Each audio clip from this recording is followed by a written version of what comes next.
All right, we are live on Twitter and YouTube. Right, good morning. Welcome to the CTO office hour in public today. Um, so we have some interesting topic to share today. And before I dive into that, so maybe give a few important but quick updates on the engineering side of the Collab.Land. So we made a two great improvement for backend. So yesterday we actually migrate from AWS Elastic Stack to AWS ECS, which is a container-based microservice deployment strategy. The reason we are moving away from Elastic Stack is the CI/CD cycle is just way too long. Sometimes we only take 1-2 minutes to fix a bug. It will take us 30 minutes to 1 hour to roll out that feature to all the servers we have. So that becomes a block to our productivity and the deployment. So we started to containerize all the backend modules, and then now we are pushing through the ECS system, which reduced the deployment time from 30 minutes all the way to 5 minutes. So that's a great improvement. So everything is live. Everything seems to be very smooth. So if you see any weird issues, let us know. So that's number one. Number two is we are kind of migrating our internal code base from CommonJS to ES modules. So for those who are familiar with the JavaScript ecosystem, we have multiple module systems that coming from the history that handles the organization of your code base and how the code assembled together to create a meaningful JavaScript application. So we built the backend on top of Node.js, and we inherit CommonJS as the default module system. But as ES modules becomes a standard for JavaScript, a lot of modules start to move away from CommonJS, at least start to support both ESM and the Node.js, and some modules decide not to support CommonJS anymore. So that gave us a lot of pains because we have so many dependencies, and sometimes one little thing here and there will break us and make it very difficult to maintain the health of the system and spend a good amount of time troubleshooting and figuring out what's going on. And sometimes I have to put an ugly workaround. So we took the bullet and kind of migrate our whole code base, which contains more than 90 modules, into ESM. So that was a huge effort, but it's also a huge relief for the engineering team. So moving forward, like the whole Collab.Land backend is going to mostly use the ESM as the module system. So that gives us a good boost here. All right. So those are kind of two exciting things happen on the engineering side. And I kind of want to go back to the main topic we have today. So first of all, I'm going to make a disclaimer. So what I'm presenting today is kind of experimental and research oriented. It does not constitute a commitment for the product direction or any deliveries here. But we are actively working on a lot of interesting stuff here, and I want to take this opportunity to share some of the work we have done together. So today I'm going to talk about this interesting marriage between two different sort of like a wallet technology. The first one is called MPC, which stands for multi-party compute. And the second one is AA, which stands for account abstraction. So if you are on Web3 crypto, you probably have to deal with wallets a lot because that's very much your entry point to Web3 crypto. For Web3 crypto ownership, the most important thing is you have to have a wallet, and this wallet actually handles all the signatures that represent your authentication and authorization for any on-chain transactions and possibly some off-chain transactions as well. So for average user, maybe it becomes familiar with the wallet concept through like a traditional wallet. And sometimes we call that EOA. It's meaning externally owned account. It's a fancy term, but toward the end, what it exactly means is you owns a key pair. So in the modern crypto, key pair stands for two different keys. One is a private key, the other one is public key. So think about the public key as your public face and the private key as your secret, right? So for any signature, you use this asymmetric signing, meaning you never disclose your private key. So that's a little bit like your root password, right? And you use the private key to sign a message, then other people can recover that message to match your public key. So that presents a proof you own the wallet and you sign that message to authorize that particular transaction. But we have a lot of headache with the traditional wallet because all of a sudden nobody manages that credential for you, right? It's just like a root password, and you have to be really careful about your private key. So because if you lose your private key, you lose everything. And since it's a so-called like an EOA, you don't have any other body can help you because you have the complete ownership. Then you take the full responsibility. So this pain point around private key management and the storage is killing a lot of interesting innovations, and especially for newcomers into crypto, that often becomes a single point of failure. And we heard a lot of bad stories about people, either losing their private key or accidentally share the private key with third parties or even scammers, right? So that's where like this traditional wallet, fails to fulfill the duty to bring more people to Web3 crypto. And of course, we are not satisfied with that, and there are a lot of interesting development in the ecosystem that try to attack these kind of problems. So that kind of gave me the different passes to help people understand how wallet works and why we have better way to serve the community, serve the users. So one development is so-called MPC, and MPC is not a very new technology. So the idea is quite simple actually.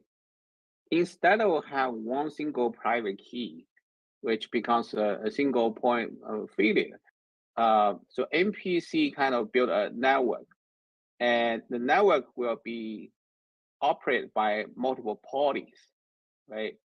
So it's interesting to define the parties here because for a traditional MPC wallet, they just say, okay, we have 3 parties. So you as a user, and you usually come into MPC with your social login. So that's one, sort of like a one party or one share. Then you have your, client application on your device. Say you have a mobile app. That mobile app represents the MPC wallet. Then you have that device credential itself. Then of course the MPC network itself, it's usually running in the cloud. So that cloud provider could have one share.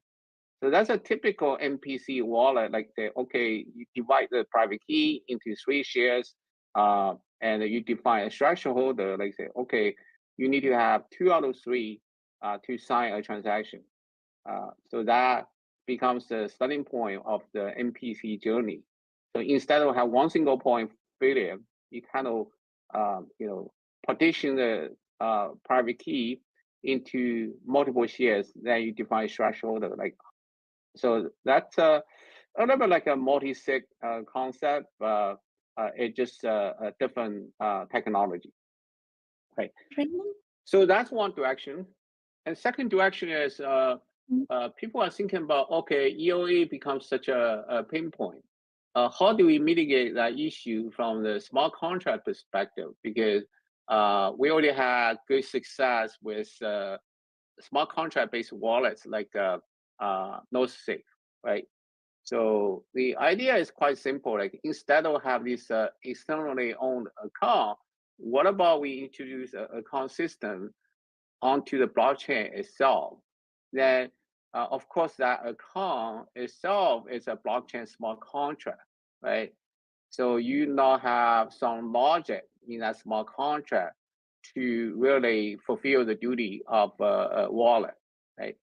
And the concept behind multi-sig wallet is quite simple. Like say, okay, you have this smart contract, and the smart contract defines a bunch of owners or consigners, right? Then for any transaction, you also define a threshold. Then you have to figure out, when people try to access transaction onto this multi-sig wallet, you need to receive signature from multiple parties. And if you have enough signatures, then you can trigger that transaction. So in a way, you have a smart contract deployed to a particular blockchain, and that smart contract represents the interest of multiple parties. And that gives us some flexibility, like, okay, now it's not a single point of failure. We have a trustless, smart contract deployed and running on the blockchain. So you just have to interact with that smart contract as your contract-based wallet. And Raymond, real quick, I wanted to check because I can't see any slides right now, but your Discord screen. So I'm not sure if, Oh, okay. yeah, Sorry James about is that. asking too. It's okay. Okay, let me check. Okay, maybe I have to switch the, The screen. yeah. Second, let me stop sharing and reshare.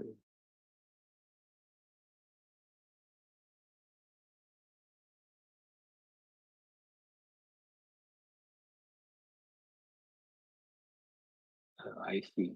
Yeah.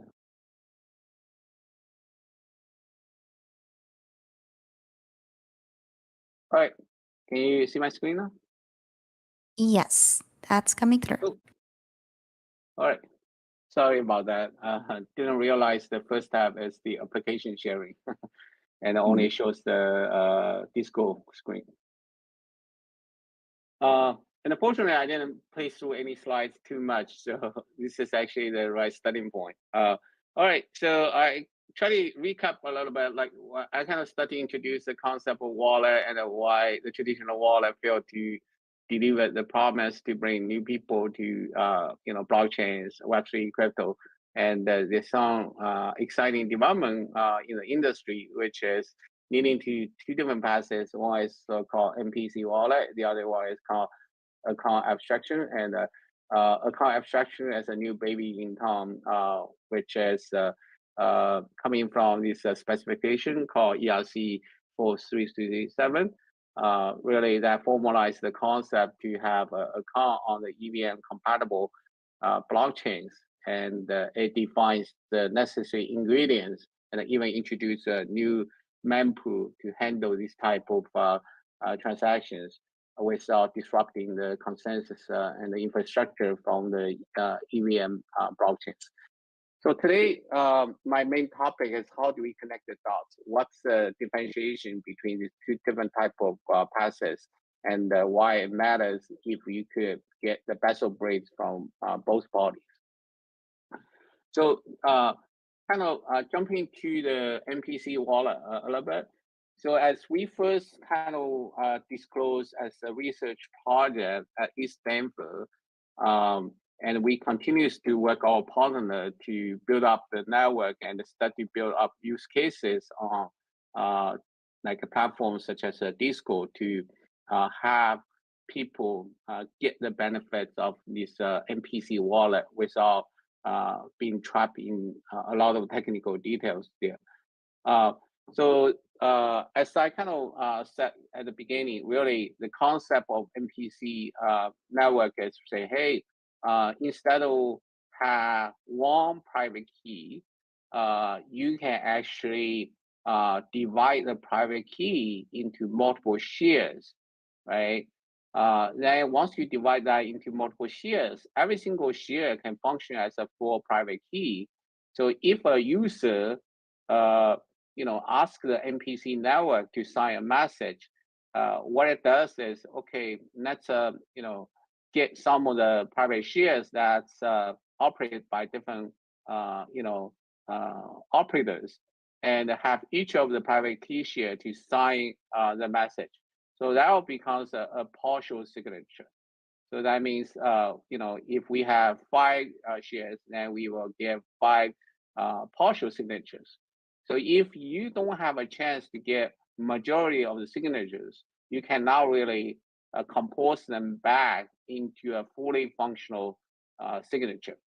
So for our MPC network, we basically have a number-like function running in the cloud, and you can create the business logic in that number function using JavaScript. And the majority of the responsibility of that number-like function is controlling what to sign, who can sign. It basically interact with the MPC network and request the different private key shares to sign the message, then try to get the threshold it needs to recover the full signature. So the beauty of this approach is, first of all, you divide the responsibility into multiple independent parties, right? So you have that check and balance from the security and the consent perspective. The second part is even more critical, is now nobody owns the private key, right? Even you of that account, you don't have any ability to get the full private key, because we kind of create an abstraction that the private key will become multiple shares, and nobody will assemble the private key into a full private key. Instead, we just go to the bottom of the problem, which is, okay, you have a wallet, and the whole purpose of the wallet is really just to sign, right? So if you understand, blockchain transactions, you basically calculate a hash from the transaction request, then just have the initiate of the transaction to sign, right? So you don't really need to know the private key or anything. As long as you can produce a valid signature, we are good. So I think that abstraction gives us this, super, flexibility, and also the security we deserve. So very much like we have this number function, and this number function is a kind of like a remote control for the users, right? So how does the user controls this, number like function? It's actually up to user to set up that control capability. So typically we will have a ACL, which is an access control list. And think about, say, okay, I'm a user, and I already have some identities coming from different words, right? So I have my Discord ID, I might have my Google account, and I could have my SMS. I even can use the passkey, which is a password that's authentication mechanism being brought to the mainstream recently from Apple, from Microsoft, from Google, right?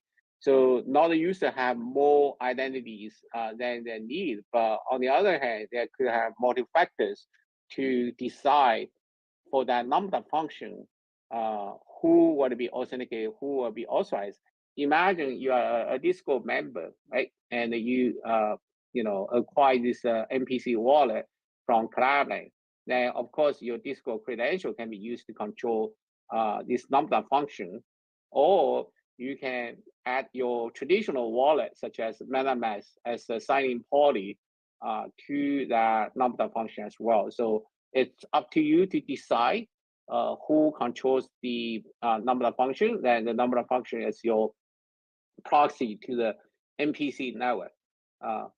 So we start to separate the different concerns, right?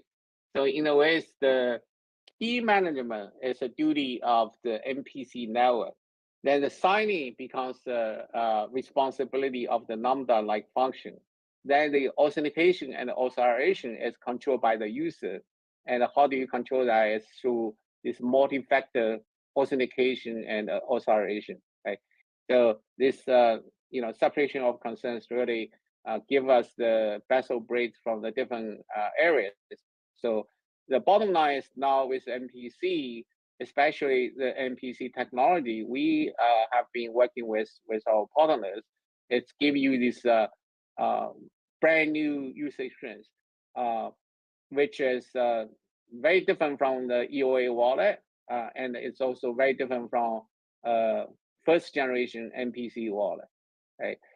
But on the technology side, your MPC wallet is still a so-called EOA wallet, because from the blockchain perspective, that's still being owned by you, and it has the ability to produce meaningful signatures, right?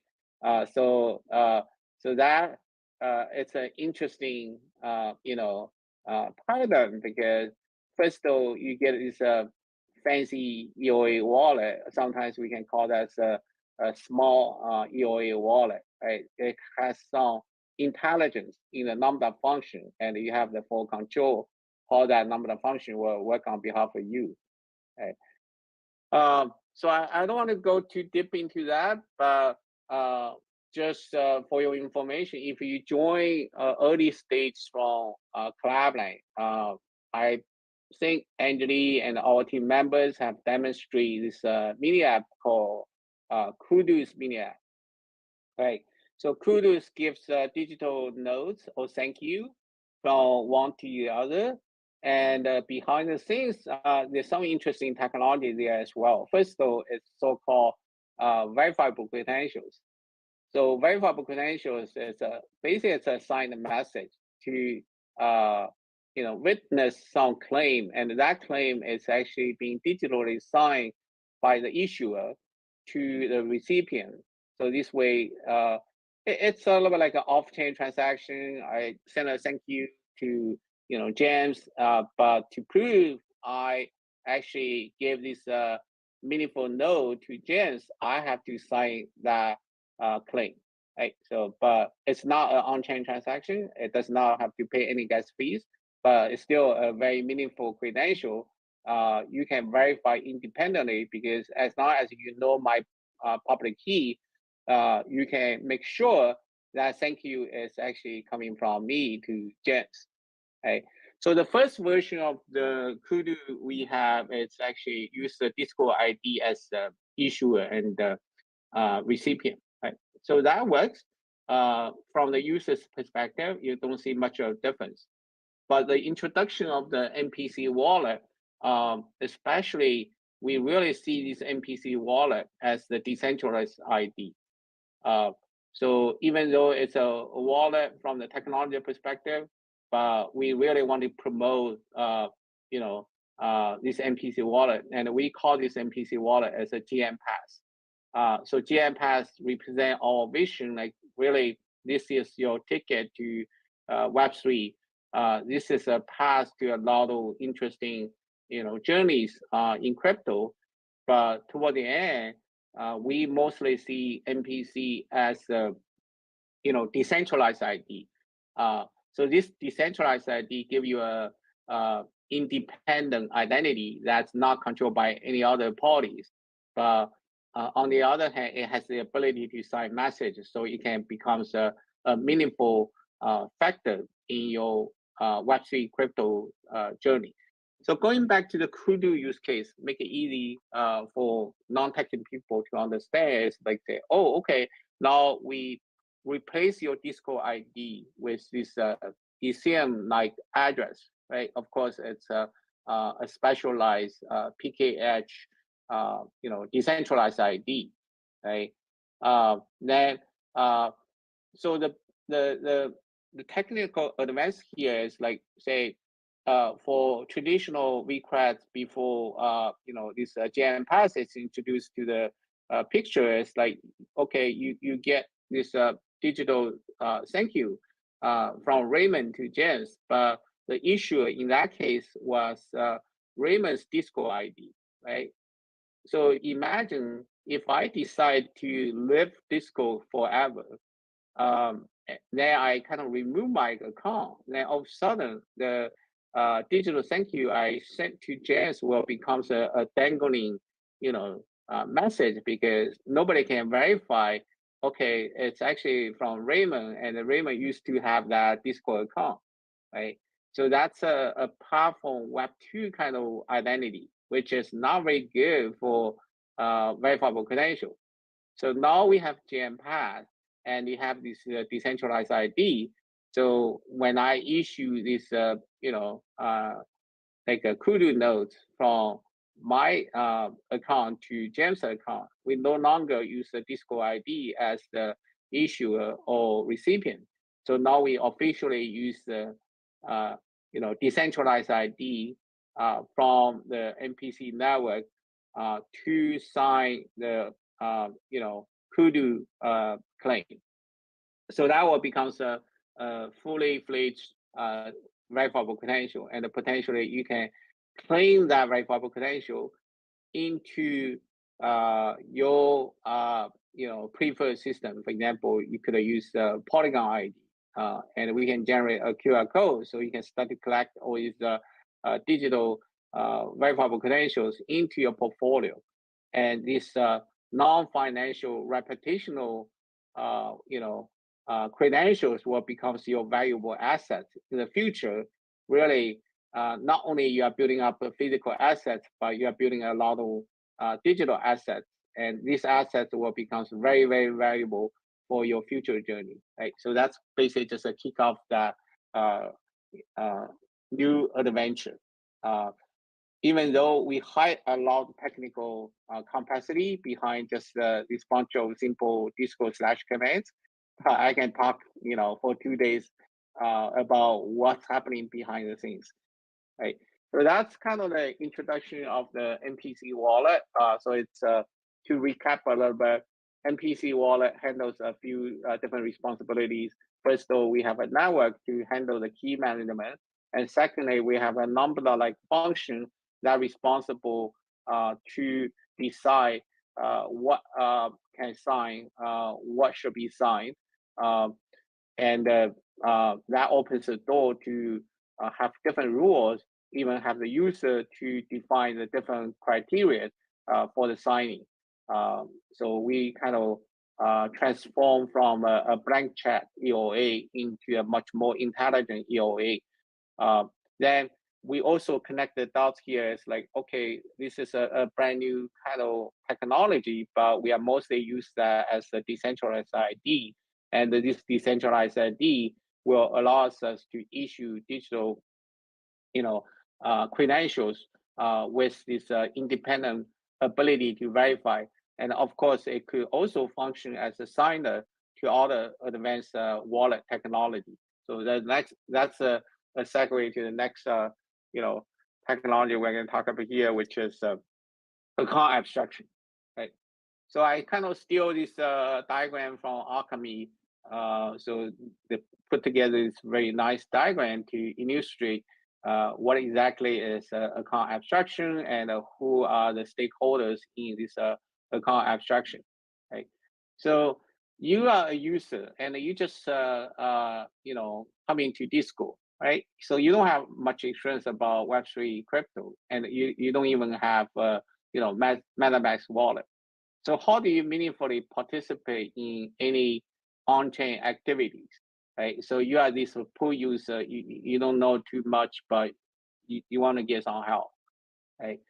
So the account abstraction creates a system on the blockchain and meaningfully have a new type of account on the blockchain. Just a little bit think about, okay, now you have a bank account, but really the bank does not really own that account. It's your account. And the design of the account abstraction make it easy to involve different parties so that they can coordinate the different responsibilities, right? So to break that down a little bit, instead of somebody as a a sender need to sign a transaction and broadcast to the blockchain directly, now we have this facade layer. So this facade layer, first of all, we have a so-called like a bundler. So bundler is a kind of a new mempool that handles the user transactions. So instead of you broadcast the transaction directly to the blockchain, you actually submit your user operation to the bundler service. And the bundler service behind the scenes will interact with this smart contract called entry point contract. And this entry point contract could potentially link to other contracts to handle different perspective of that transaction. For example, for your wallet, right? To have a smart contract based wallet, you need to deploy a smart contract into that blockchain. So how do you do that? Usually there's going to be some so-called factory contract, right? So factory contract understand how to create a new account, right? You can have different choices of the factory contract. So you can have a simple account factory. You could have a no safe factory or whatever. Smart contract, all the players bring to the table. They can always disclose a factory, and that factory could be used to deploy the real contract. The other most interesting thing is not, account abstraction have this concept of a paymaster. So one of the pain point or chicken egg issue for the traditional, crypto journey is when you try to do any on-chain transaction, you need to have the gas, right? So gas usually will be paid in a native token. For example, if you try to submit a transaction on Ethereum mainnet, then you need to have some Ethereum in your EOA wallet. So not only you have to sign the transaction, but also you have to pay the so-called gas, right? So now the trouble is like for a lot of users, this just studying, that could create a MetaMask wallet. They need to figure out a way to get some ease into the wallet, right? Of course, there's some passes together, but it's kind of very, you know, uh, not very user friendly. It takes multiple hops to, uh, have some ease in your wallet, right? Even though sometimes they, your friends want to sponsor you or a third party want to sponsor you, they don't have a meaningful way to do that. The only possibility is they have to transfer some ease from their account into your account to start with. But that creates a lot of issues. First of all, they don't know exactly how much they have to, uh, top up your wallet. So it could be more, could be less. It's not so uh, well controlled there. Right? They would rather say, okay, I have a paymaster, and that paymaster defines the rules, and depend on if your transaction satisfies this criteria, then they can decide to sponsor you.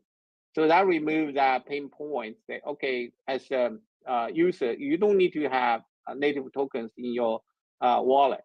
So the paymaster can be the sponsor of the gas fee. So that gives it a much better boost on the UI UX, right? So to recap a little bit, there's a lot of exciting movement in the account abstraction, but the main idea is now you have a level separation of concerns.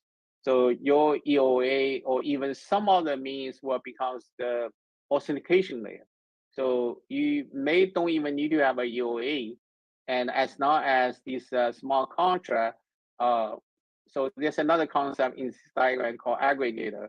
So basically, you could have a single EOA to sign the user operation that could be verified by the smart contract-based wallet, or you can even implement this multi-sig behavior so that the aggregate can check all the required signature to be satisfied before hand the transaction to the blockchain to access, right?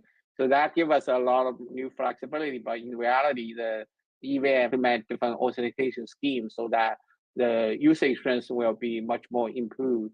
And at some point, you don't even need to have a EOA wallet to participate in this game, right? So that's so-called like a account abstraction. There's a lot of moving parts there as well. Then going back to, oh, okay, now you have two fancy technology, and both seems to be a little bit overlapping, right? So first of all, both are, some type of wallet that has the ability to sign and broadcast the transaction, right? And also, both can be used to hold assets, even though, they have different nature, and the security model, your trust could be different. But toward the end, we want to connect the dots here. So we want to have a good divide of responsibility, so we can get the best of breaks between the two different technology passes. So here's our, high level view how this could play together. So we really see this MPC, gmPASS as the capability to help you manage the key pair and hide that behind the scenes, and to surface that to your interest. Very much this gmPASS is your decentralized identity, right? And this decentralized ID is capable for representing you to, either receive digital assets or function as a controller of all the digital assets, right? And to control all the transactions or like a message signing. So your MPC identity or like a gmPASS will function as a signer. And the signer is not a blank check signer; it's an intelligent signer. There's a potential to introduce different rules into the number function and the define threshold to really have that fine-grained control. For example, you can decide what smart contract are you allowed to sign, what operation are you allowed to sign, what party you are allowed to sign, what's the value of the transaction you are allowed to sign. You can even have some oracles to define the limit, say for the whole month, right? You can sign transaction up to this value, or so there are many different meaningful ways we can play with to have this gmPASS to be your decentralized ID and have an intelligent control of the digital assets. So that's our view. Like, okay, now you come on board, you join Collab.Land ecosystem from Discord, from Telegram, even from other, Web2 platforms.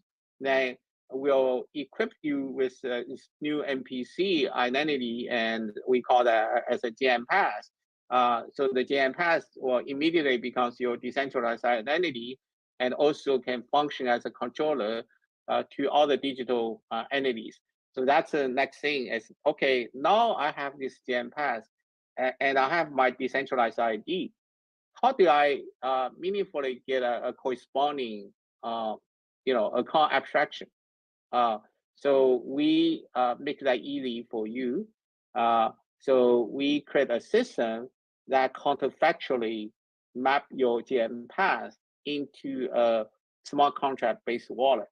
So when I say counterfactually, meaning as long as your decentralized ID is provisioned from gmPASS, you already have a universal identity, and that universal identity is self-issued in a way, and that could be logically mapping to a contract-based wallet. So basically, without even deploying that contract to a given blockchain, you can already get the wallet address of that account abstraction. So that's quite interesting because say you didn't physically open a bank account, but you already know the account ID of that particular bank account, right? Then your sponsor, your friends can start to actually give you digital assets to that bank account, even though the bank account is not physically, created yet, right? But the assets going to that account will be owned by you. And one point, if you decide to say, okay, now I want to claim this asset, and I even want to, transfer some of the assets from my bank account to somebody else, you can actually claim them. Then, upon that time, the smart contract will be deployed to that blockchain, and physically you have that, bank account established at that point. So the beauty of that is, because deploy any smart contract into the blockchain, you have to pay the gas, right? So you can defer that gas fee all the way toward the end when you are ready for any on-chain transactions. Another beauty is with the setup of the paymaster. So even that account fee will be covered by the sponsors if the sponsors decide to help you out, right? So to us, this account abstraction will be your real wallet in the future, and this wallet will have a lot of good benefits, right? So first of all, it's very good for meta transactions, especially with the connection to the paymaster. So you very much function as, okay, this is like not very different from Web2. So I don't have to figure out how to pay the gas, how to decide the gas fee, stuff like that. So then that opens the door for a lot of play. For example, if you are part of the community and you try to, do tipping or something else, then your community can cover that gas fee for you. Or if you are willing to, see some advertisement and maybe a supportee could pay that gas fee for you. In return, you see some banners, stuff like that.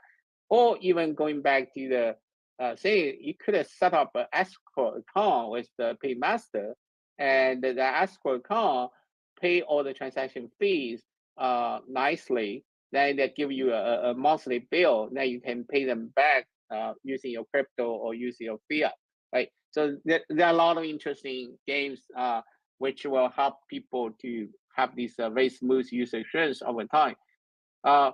Another nice feature about account abstraction is now the control of that account becomes very flexible.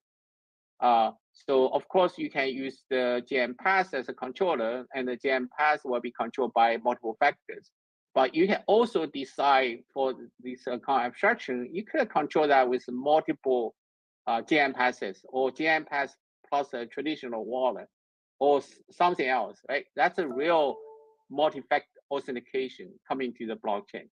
But of course, it will take some time for the EMM compatible chain to implement different authentication schemes or different signatures. But that's the light of the deep tunnel. So that's our view about account abstraction.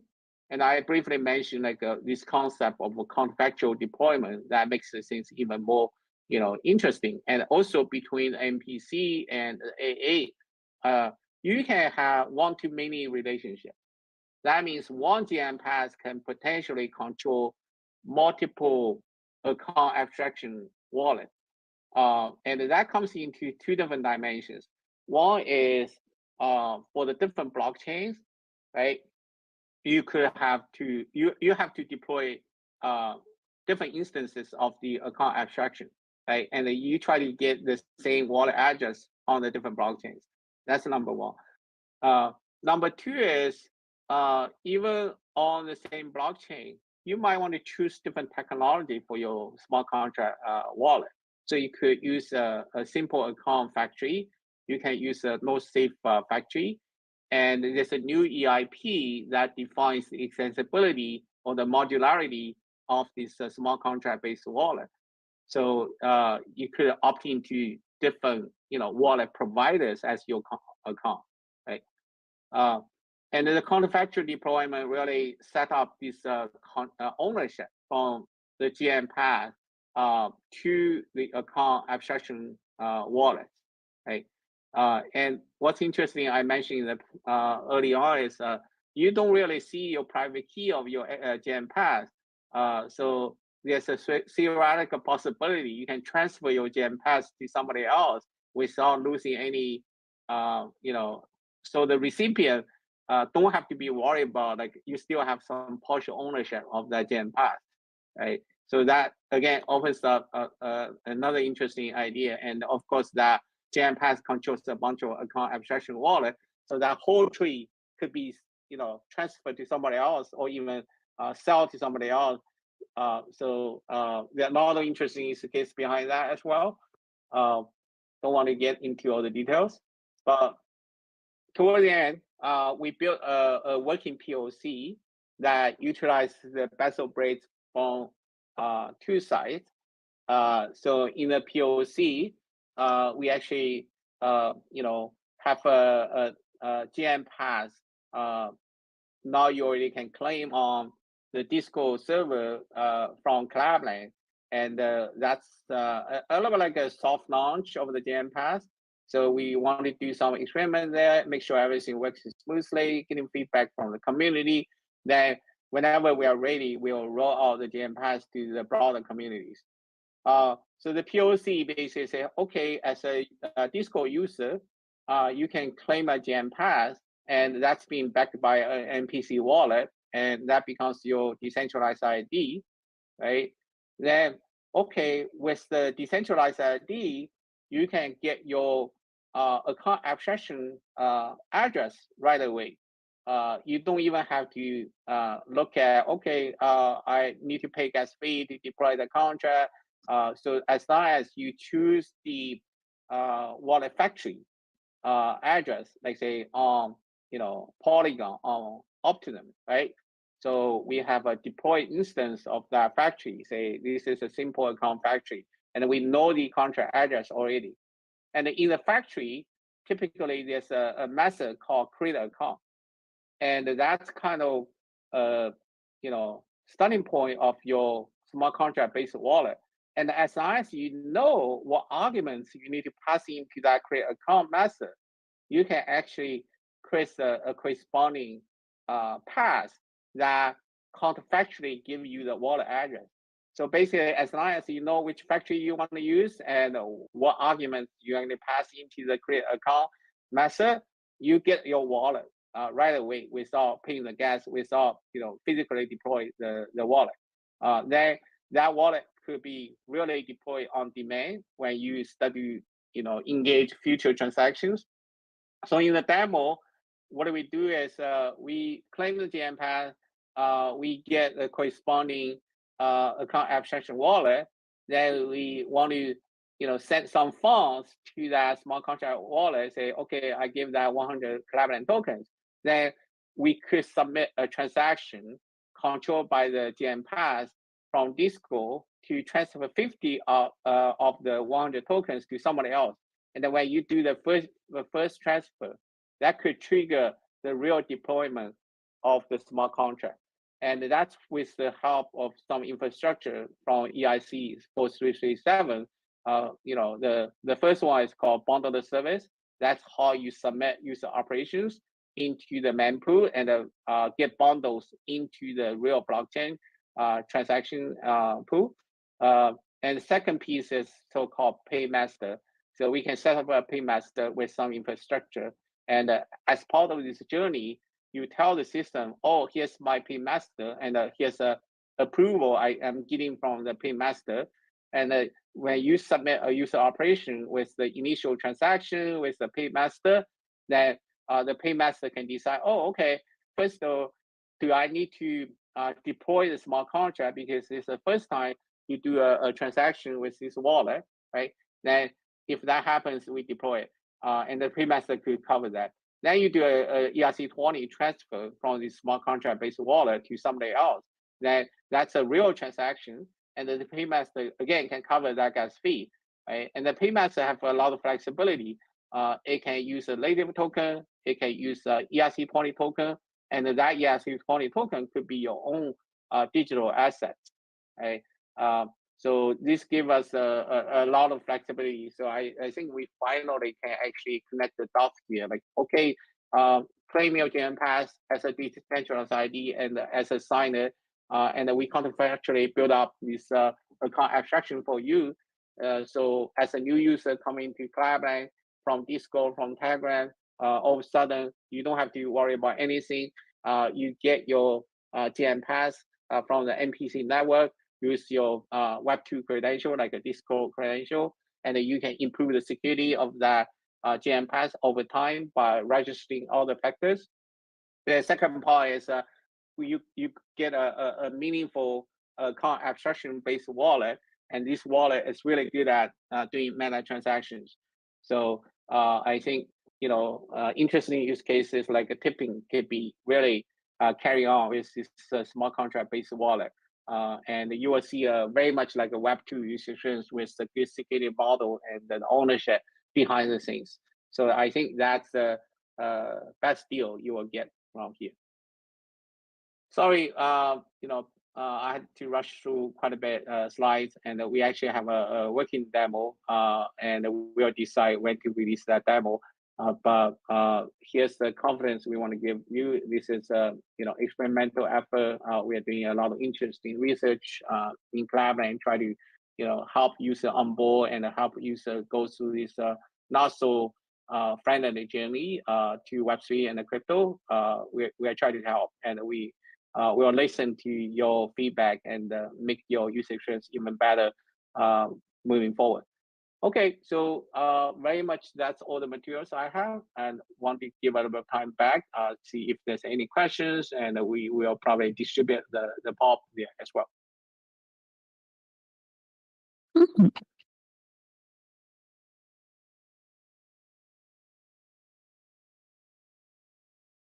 TB, you want to take on from now?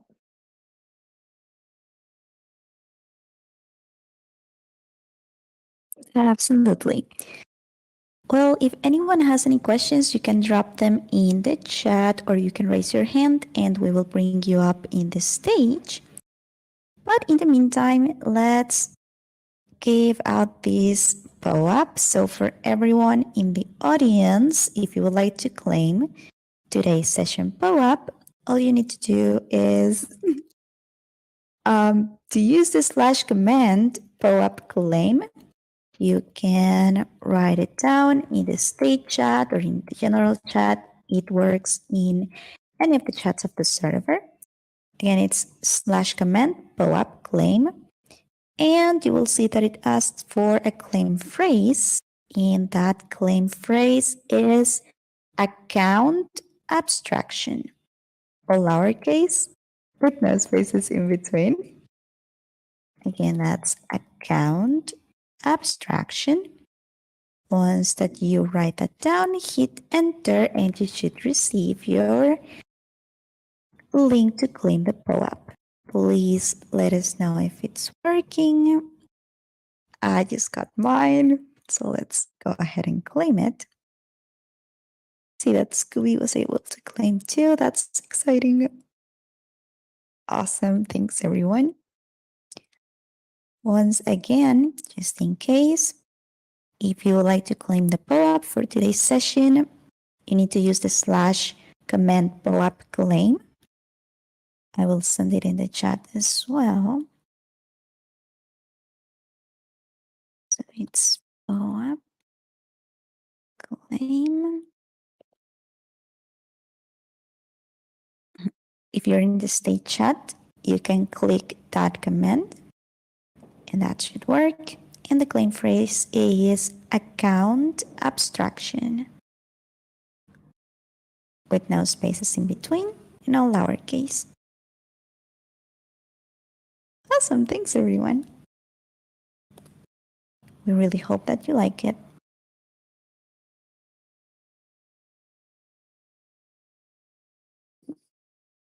And again, if you have any questions, please feel free to drop them in the chat or you can raise your hand and we'll bring you up in the stage. Or for anyone who's watching this later in the YouTube recording, you can drop your questions in the dev general maybe, and we'll also bring those up for Raymond to answer, to get back to you. And if you're not part of this channel yet, you can grab your builder role in the Get Roles channel and self-select by reacting to the message that has the builder role. And you will get access to the dev general channel.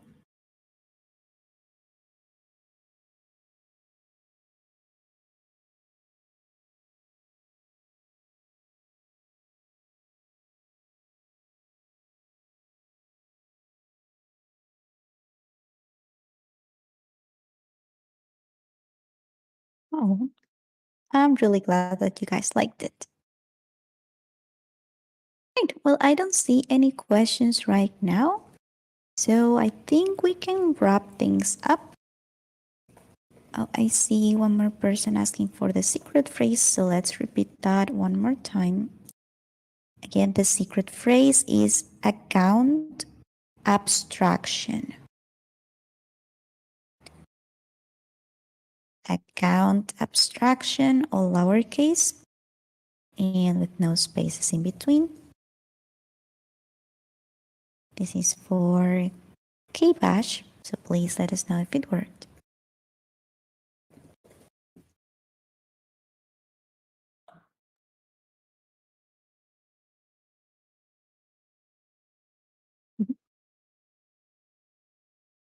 Giard, happy to see you here, as always.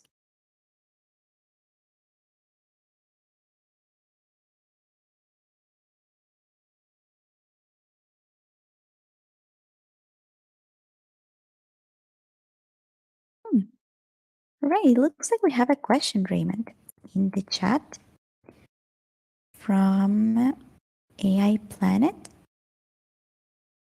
So he's asking, for the basic user, will we be able to use Paymaster through the app or a delegate contract?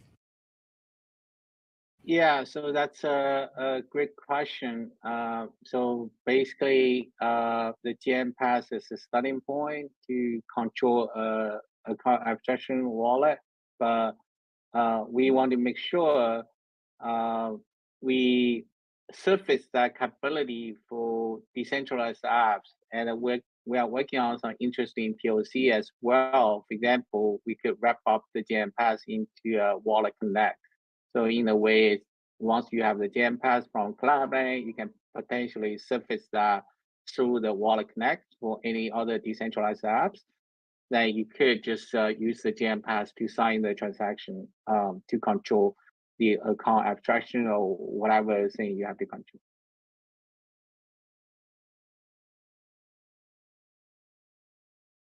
Thank you, Raymond.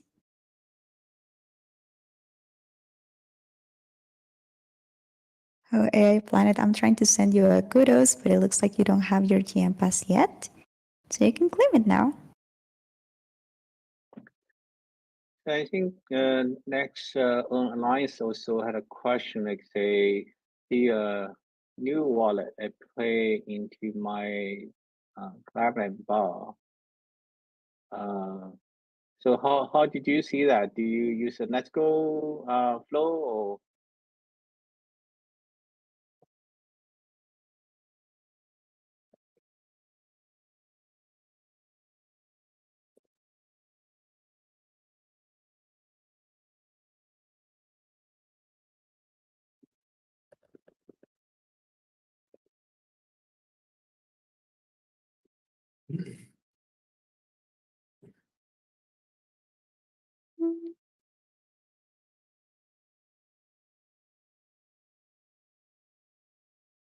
Discord that use the chatbot for verify roles. So we can double check on that.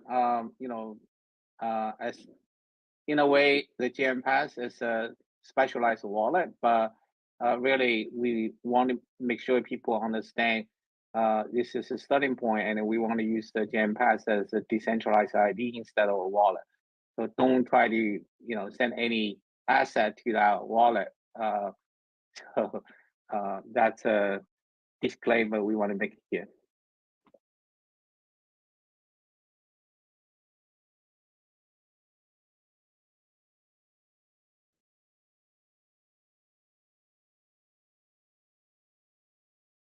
Awesome. I see some people typing, so let's see if they have any other questions. And otherwise, I think that we good to wrap things up. Let's give it one more minute, maybe.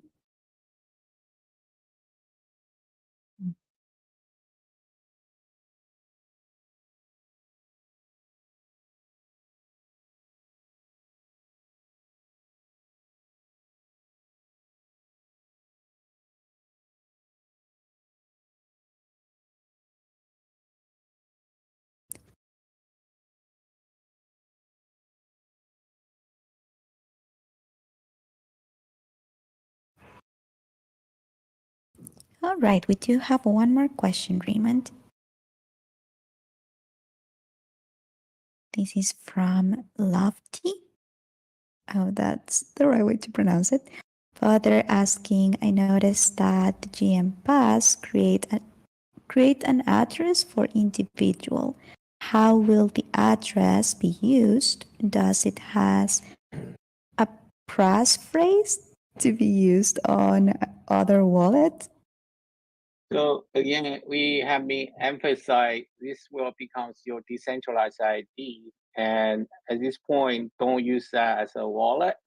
And again, we don't have a face phrase. It's a lambda function that controls the signing. Then, from your ownership perspective, your gmPASS is owned by your Discord credential at this point. And in the near future, once we have more UI UX, you should be able to see that from your member portal, and from the member portal, you should have the ability to control the access to the gmPASS itself. So stay tuned there. A lot of interesting questions, but the bottom line is it's your new decentralized ID, and it could be a signer to other wallets to control account abstraction, but don't use the gmPASS as a regular wallet.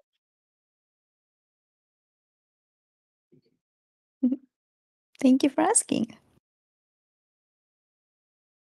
All right, it looks like those were all of the questions. So thank you everyone for attending today's CTO office hours, and thank you Raymond for this fantastic session as always.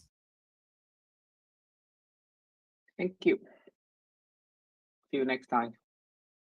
Just see you guys next time. Thanks again and have a wonderful day. Bye bye.